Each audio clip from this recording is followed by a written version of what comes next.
Hey guys, Coach Grein here. I hope everyone's doing well. Just wanted to do another video for you guys, talk about what I thought from the game this weekend, and really talk about what we're going to be focusing on the next 2 weeks or so. Um, so we're likely to play this team again in the playoffs. So good news, bad news, right? Bad news, we know they're a super talented team, right? It's a team full of seventh graders. I thought we started off the game a little bit slow, but really responded in the second half, especially in the fourth quarter, and let them know that we're not the kind of team that quits and lays down. So they know kind of what they've got to contend with in 2 weeks, and we know what we're up against too. So guys, I think with the right preparation, the right mindset, if we really focus up, we've got 2 weeks to really improve our game, and all I want to see is just us get better, better than we were this last game. So hopefully we can take it to them and give them a really good fight, and I'd love to come out with a win. So I think in general, one thing we definitely want to do is really focus on possession. So that means we kind of saw what their team looks like. We saw their offense. We know they're a dangerous team. We want to really focus on getting possession for our team and really limiting the amount of time that they have the ball. So the more our offense has the ball, the less their offense has the ball, and the less chances they have to score. So I think in the first half of this past game, I think our offense really didn't get the ball too much, right? We weren't able to get ground balls, weren't able to clear, that kind of thing. And so our defense spent a lot of time, defending in our own half, and that wore us down a little bit. So I think really focusing on getting possession and maintaining possession. So how do we do that? First thing is faceoffs, right? Got to win more faceoffs, and we really need our wings to step up here. So in this diagram, I've put our team in orange and the other team in blue. So our team on faceoffs, we're going to have a couple of guys who are really going to focus on faceoffs these next couple of weeks, and we're going to use those guys, rotate through. Every time we got a faceoff situation, one of those guys is going to take it. So we're going to have a faceoff guy. We're going to try and win over half of our faceoffs. And we're going to have really aggressive wing play. So our middies out on the wing, you've got to get in there. It's a one-man race against the guy you're lining up against, and you've got to get there faster. So you've got to go and get to the ground ball and scoop it up and then turn it on to the offense. We're going to run an LSM anytime we can on the wings. So anytime we have a face-off, we're going to do this to really limit fast breaks and also give an advantage in terms of getting the ground ball. Your stick is going to be longer. You should be able to get there faster, box out, use your strength, and get that ground ball for our team. So we're going to slide our LSM as far down the wing as we can go towards our defensive end. That way, if their guy wins the face-off, there's no fast break, right? So if he gets the ball, he starts coming down here, LSM, boom, you're going to meet him right here, okay? So no fast breaks. That's number one. Number two is really just getting ground balls in general. So I think, we've got to be more aggressive going after ground balls. I know they're a big team, they're strong, but I think we can, if we can get there faster than them, they might get a little bit frustrated, push us from behind, then we get possession anyway.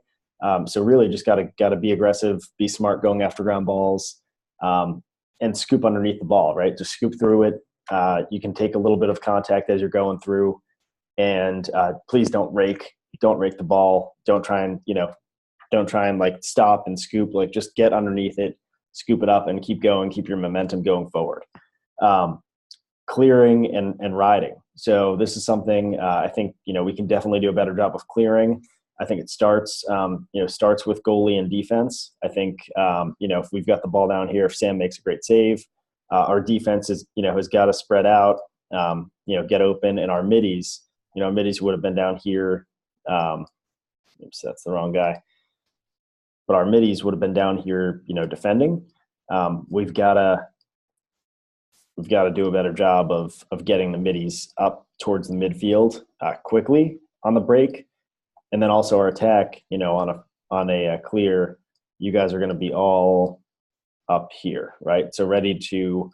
And paying attention, ready, if Sam just needs to throw the ball up or a defender needs to whip the ball up into the offensive side, our attack's going to be there, be ready to catch a pass, ready to fight for a ground ball, and then get into our offensive possession. And on the riding side of things, we've got to try and make sure that, we're being aggressive. Our, attack is matched up man to man on their defense. Our middies are getting back again to cut off the fast break. So our middies are covering their middies. And, try and force a turnover that way. So think of it like this. If we clear 90% of the time that that we're trying to clear, and they can only clear 60% of the time that they're trying to clear, then we win the battle, right? So we win the clearing battle, and that's going to translate into more looks for our offense and more chances for us to score. Another thing, simple one, chase the ball out of bounds on a shot, right? So I think too many times in the game we got beat on that. So I think on attack, on offense, we always want to have someone back at X, whether it's an attackman or a midi. And you'll see in a couple of minutes, I'll go through offensive formations where we either have one guy back at X or two guys back at X. So someone should always be there to chase the ball out of bounds. They should never get the ball back on a missed shot. And on our defensive side, we've got to be quick, right? So we need guys ready to chase the ball, whether it goes all the way out of bounds or not. We've got to try.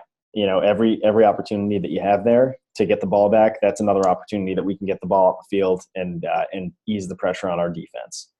So that's kind of the overall possession theme. Now let's go through defense. I know we did a little bit of kind of zone defense this past week. It worked to varying degrees. I think we actually gave up 6 goals in each half. So 6 goals running zone defense, 6 goals running man. So I don't know if it was the zone defense was necessarily worse than the man defense, but I think we definitely need some more practice at it. So we're going to work on both man and zone over the next couple of weeks and kind of see which one we like better. And that way we can kind of throw them different looks. Like if we start in a man defense, switch back to a zone defense halfway through the game, might confuse them a little bit. So I think I like having our options. But in general, either way, fundamentals are still the same, right? Stay between your man and the goal. Use your feet, right? I think we really need to work on defensive footwork. Both our long sticks and our middies really need to work on footwork this week. That's something we're really gonna work on, and positioning and just not getting overextended, right? So like if their attackman has the ball out here on this wing, our defender's not going to come up here and press him, right? Like we're not gonna, because he's not really a threat to score out here. So we don't need to get on his hands. We just need to kind of stay right in here where we're comfortable. We know if he kind of tries to dodge in, we're still between him and the goal, and we're going to try and force him back behind the goal, right? So don't let him get topside on you. So if he's going to beat you, let him beat you behind, but just don't get overextended. Same thing with the middies, right? So middies, let's just say this guy's up here, gets the ball, and we've got our midi, right here. We don't want to be, again, right up on him. If he's at the top of the box there, you can sink in a little bit. Like if he's going to take a shot out there, these guys are big and strong, but none of them have like 100-mile-an-hour shots. So if he shoots from out there, I'm confident Sam's going to make that save. What we want to avoid is, our midi gets overextended and then their midi, dodges, beats our guy, and then has a wide open shot from here, right, from like 10 yards. That's a bad situation. So again, positioning, footwork, pretty fundamental stuff. We're also going to watch for cutters and just communicate. So I think I didn't think our defense or goalie was loud enough this past game. I think we've just got to really communicate whatever's happening, call out cutters, really get your body on them, get your stick on them. Anytime someone's coming through, whether it's your zone, or we're in man-to-man, we can't lose our guys, and we just need to communicate. We also need to figure out, if they send a man back to X, who's going to cover that man, right? So I think it's, we've just got to make sure that we're communicating responsibilities. There's been some confusion in the past of whether we have a full-time crease defender or what kind of the situation is. I think if we're in a zone, we're going to be 3-3 zone or some variation of that. So we'll have at least one crease defender, if not two. We're going to be stationed there. That's going to be their zone. If we're in man-to-man, then, if there's a guy on the crease, right, let's just say we get this midi comes down to the crease, right? So that midi is now on the crease. So then our midi comes with him and is essentially, crease defender. If their guy is back at X, as shown here, what we're going to do again is camp this defender on the crease, kind of shaded a little bit to whatever side the attacker is. and you're going to be essentially an extra crease defender. So you can help slide, if someone gets beat from the wing or beat from up top, you can help slide to stop that. But really, you're going to be here until the ball goes back behind to X. But when the ball does go back to X, we need you to go back there and cover, right? Because we can't just let them sit back there with free hands and no pressure and have all day to pick out the perfect pass. That killed us in this past game. So what are they doing offensively that we didn't stop? Guys, they ran a pretty simple formation. It wasn't, it's not rocket science. I think it's just a matter of being in the right position to stop it. But they got some pretty good looks out of it. So they were in a 1-4-1 set. So what does that look like? That means one guy back at X, kind of one guy out on each wing, one midi. Here's a midi up top, right? I'll bring our midi down here as well. And then they had two guys on the crease, right? So let's just say this midi's there, but that attacker goes to the crease. So this is kind of what it looked like, right? So they had, one up top, four across the middle, and then one back at X. So that's kind of the set that they were in, and they were just running picks and kind of trying to get decent looks inside to the crease. They were looking to these two guys first, right? So they were these guys were moving around a lot, and I think that we, since we were in the zone, we kind of lost them a little bit because we only had one guy in this zone, and then these wing guys were getting too far extended. And then they were really working the ball to the wings and to the guy at X, and from there they were trying to look to the crease. Something else they were doing is just having like these guys switch, right? So their crease guy switch with their wing guy. And I think we were getting confused there. So that's something we're really going to have to watch out for. We'll practice this a lot, but I think in general, it's going to be pretty easy once we figure it out to try and limit their looks and definitely give up a lot less looks than we did this last game. So now let's talk about our offensive set. So in general, I think we want to do a lot better job of being able to hold the ball. I think, we historically have always wanted to go straight for the fast break or, straight to the goal if we have a chance. I think, we've got to recognize when we have the fast break opportunity, a 4-on-3 or 5-on-4 type of situation. And when we have the chance to get a quick, easy goal versus when we just need to get into our offensive set and really work the ball around. I think this past game, we didn't really get into our settled offensive set until like the fourth quarter. So I think we've just got to, set the tone from the beginning. Long possessions, lots of passing around.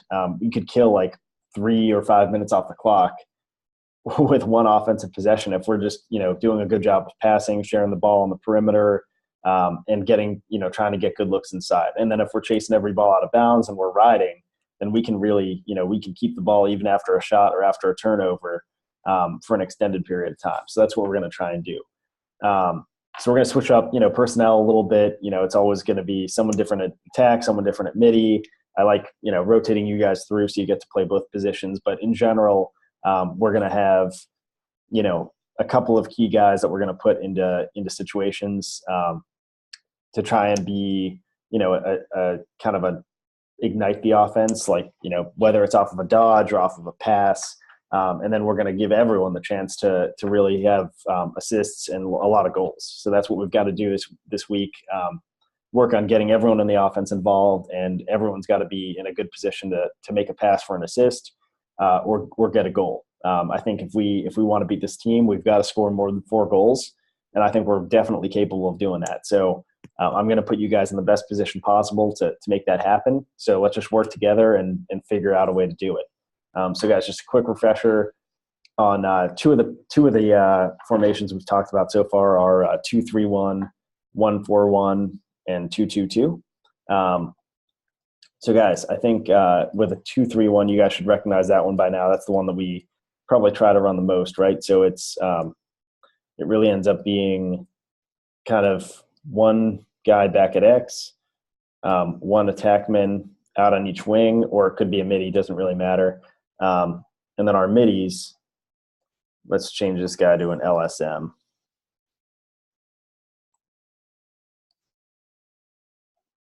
All right. All right, so there's another midi.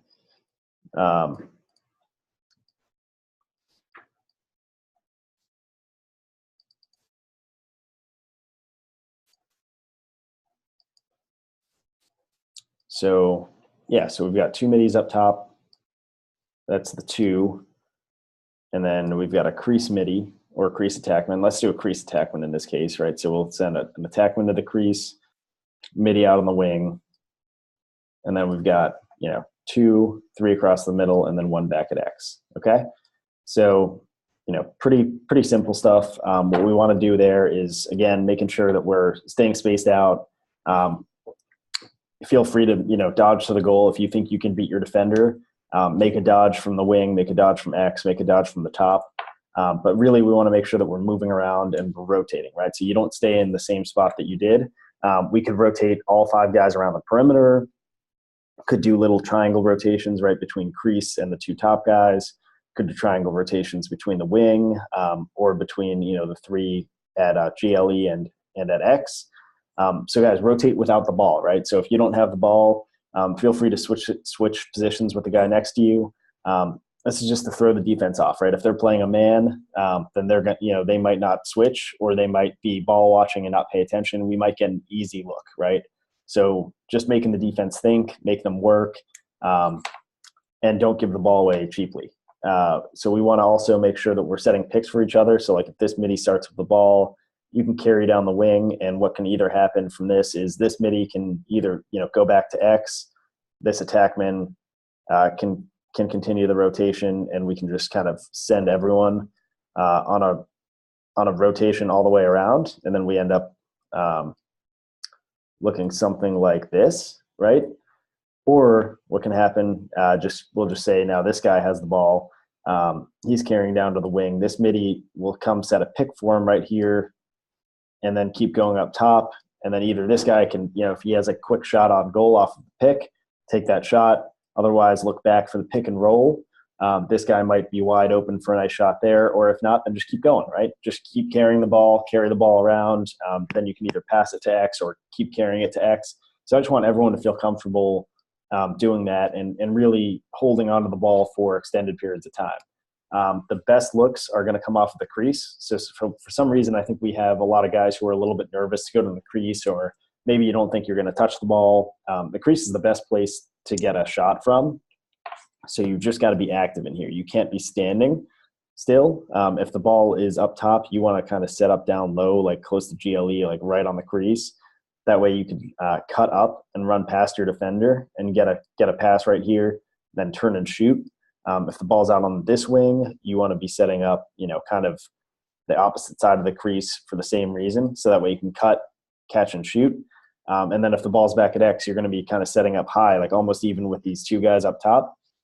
And then that way you can cut down, again, cut past your defender, catch and shoot. So we just want to make sure that everyone's being really active all over the field.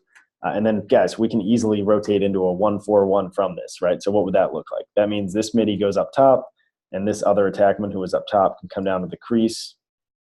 Actually, we'll swap these two. We'll say attack back at X and midi on the crease. So now we have really a diamond formation on the outside, pretty similar to the 2-3-1, just taking away one of these top guys. Now we've only got 1 up top, and we've got 2 on the crease. So this makes it even harder for the defense to defend. As we saw this past weekend, that's what the other team was running. They had 2 guys on the crease, both moving together, both setting picks for each other, and making it really hard to defend them. So I think this is a great set to run, get a lot of looks inside. So we're going to kind of switch that in with our normal sets, and it's really easy to switch back and forth between a 2-3-1 and a 1-4-1, right? It's just a matter of one of these top guys cutting down to the crease, and then this guy slides over to the middle, and the rest of the offense really stays the same. Which leads me to a 2-2-2. Basically, this is just a different look, kind of a wrinkle. Instead of going with a diamond shape, you actually end up going with a square, right? So you get 2 attackmen then back at X or GLE, right behind GLE. You've got 2 middies up top. So again, kind of like the 2-3-1, except for spaced out a little bit more. And then these 2 guys stay down on the crease, the attack and the midi. So you get 2 up top, 2 behind, and then 2 on the crease. So really same concept as the 1-4-1, outside passing, right? Cutting to go get the pass, say the ball's over here, this guy's going to cut to go get the pass and then turn around, and then this guy's going to cut down, try and get the pass here, turn around, pass it that way, right? Just feel free, rotate it in a square, reverse it. And again, feel free, if this guy's got the ball, carry it down low. This attackman either rotate through that way, or, set a pick and then pop up top. We want to make sure that we're constantly moving, creating a lot of confusion and just holding the ball, right? I don't want to give the ball away after a minute and then be back on defense, have our middies not have a break, not have a chance to recover, and then they just have to, bust their butt to get back down on defense. I want to hold the ball for like 5 minutes at a time, get some good shots, hopefully end up in a goal. But even if we don't get a goal, then at least we would be controlling the pace of the game and really limiting the other team's opportunities. So we'll work on all this in practice. Just wanted to really go over this with you guys. I think I'm really excited for the opportunity to potentially play this team again in the playoffs. Either way, I think this is a chance for us to get better, improve week over week. And, we've got 2 weeks of practice now before we've got our next game. So we've got a lot of opportunities to work on this stuff. And that's my plan, is to go through this in detail in practice. So if you guys have any questions, please email me, whatever else you want to do. But really, we'll go through this in detail and try and get better. Thanks, guys.